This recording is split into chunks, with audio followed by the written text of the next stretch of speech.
Mikromoliya banklarini tashkil etishga ruxsat beriladi. Qonun bilan ayrim qonun hujjatlariga qo'shimcha va o'zgartirishlar kiritildi. Qonun mikromoliya tashkilotlari va tijorat banklari o'rtasida ularni bog'lovchi zanjirni shakllantirish, shuningdek, mikromoliya tashkilotlari uchun qo'shimcha moliyaviy resurslar, shu jumladan depozitlar jalb etish imkoniyati yaratiladi. Bank xizmatlarini ruxsat etilgan shartlar asosida ko'rsatishga vakolatli bo'lgan mikromoliya banki instituti joriy etiladi. Shuningdek, qonun bilan mikromoliya tashkilotlarini mikromoliya banklariga va mikromoliya banklarini tijorat banklariga hamda aksincha transformatsiya qilish uchun huquqiy asos yaratilmoqda.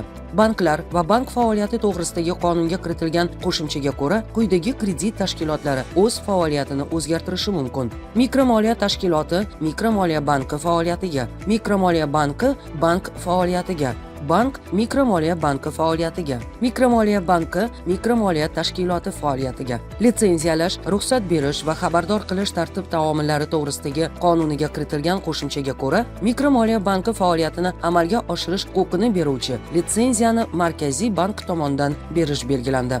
Qonun rasmiy e'lon qilingan kundan e'tiboran kuchga kiradi.